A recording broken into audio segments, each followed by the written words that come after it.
मन नेकी कर ले, 2 दिन का मेहमान मन नेकी कर ले। एक समय की बात थी। धनाना धाम नाम का एक सुंदर गांव रहा करता था। उस गांव में सभी लोग भगवान को मानते थे और कोई भी किसी भी प्रकार का नशा व चोरी जारी नहीं करते थे। वहाँ पर प्रत्येक घर में भगवान की चर्चा हुआ करती थी। अरे मम्मी जी, तुम्हें पता है संत रामपाल जी महाराज जी कितने अच्छे संत हैं, उन्होंने तो समाज में बहुत ही अच्छा काम किया है सुधारने का। अरे हाँ बेटा, उनकी शरण में आने के बाद तो मैंने नशा ही छोड़ दिया और आज मैं सुखी जी रहा हूँ जीवन। और तुम लोगों को पता है कि संत रामपाल जी महाराज जी ने पूरी दुनिया से दहेज प्रथा को ख़त्म किया है। अरे मम्मी, वो सब तो ठीक है, लेकिन मुझे तो वहाँ का भंडारा बहुत ही प्रिय है। अरे देख रही हो भगतमती, हमारे बच्चे कितने अच्छी बातें कर रहे हैं।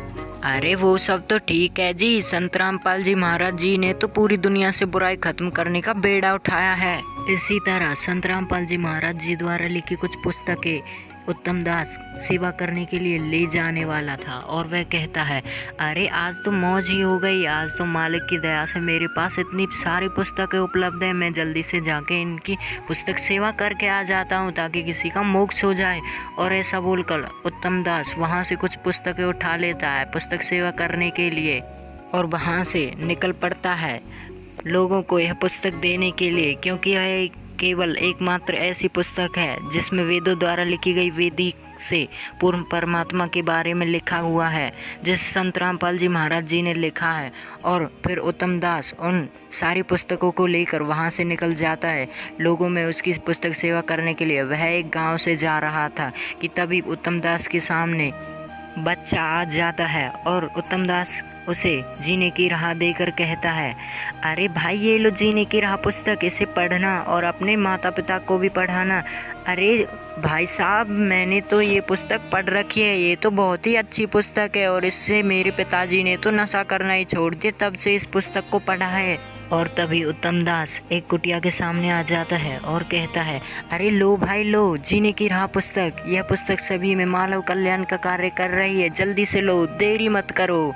और ऐसा उत्तम दास बोल रहा था और वहीं कुटिया के अंदर एक ऋषि हठयोग करते हुए कहता है, मेरी हठयोग में किसने खलल डाला, मैं अभी आता हूँ तुम्हारे पास।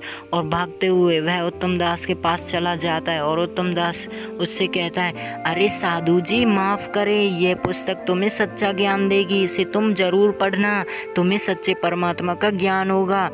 अरे मूर्ख बालक, मैं तो हठयोग करता हूँ दिन में सुबह और शाम, मैं सुबह से शाम तक भूखा रहता हूँ और तुम कहते हो कि सबसे बड़ा भगवान मिल जाएगा। अरे साधु जी, तुम्हारा भगवान कैसा दिखता है, कृपया मुझे बता। अरे मूर्ख बालक, तुम्हें नहीं पता कि भगवान निराकार होता है, तुम जाओ यहाँ से, तुम्हें कुछ भी नहीं पता अध्यात्म में। अरे साधु जी, तुम तो कह रहे थे कि मैं भगवान की पूजा करता हूँ और उनसे एक दिन जरूर मिलूंगा, लेकिन वो तो निराकार है, तुम कह रहे हो, वो तुम्हें कैसे मिलेगा और तुम्हें कैसे दिखाई देगा। इतना सुनते ही उत्तम दास की बातें उसके रग रग में समा जाती है और वह सोचने पर मजबूर हो जाता है और कहता है, अरे बच्चे मुझे माफ़ करो, मुझे तो ये ज्ञान ही नहीं था, तुमने मेरी आज आंखें खोल दी। अरे साधु जी कोई बात नहीं, ये पुस्तक रख लो। और उत्तम वह पुस्तक देकर साधु को वहाँ से चला जाता है। 2 दिनों के बाद साधु उत्तम दास के घर आता है और प्रार्थना करता है, अरे बच्चे बताओ, मेरी उम्र तो इतनी हो गई, अब मुझसे भगवान कैसे राजी होगा। अरे साधु जी तुम चिंता मत करो, तुम्हें पता है गुरुजी क्या कहते हैं, वो कहते हैं कि अगर कुएं में बाल्टी गिर रही है और अगर हम अंतिम समय में रस्सी को पकड़ लेते हैं तो भी उसका कुछ नहीं बिगड़ता, हम बाल्टी को बाहर निकाल सकते हैं। गुरु बिन माला फेरते, गुरु बिन देते दान, गुरु बिन दोनों निष्फल है, चाहे पूछो वेद पुराण। मेरे प्यारे बच्चों, आप इस गंदे लोक में पीड़ा उठा रहे हो, यहाँ कोई भी सुखी नहीं है, आपका असली घर सतलोक है, जहाँ जाने का सच्चा ज्ञान मेरा भेजा हुआ स्वरूप संत रामपाल जी महाराज बताएंगे।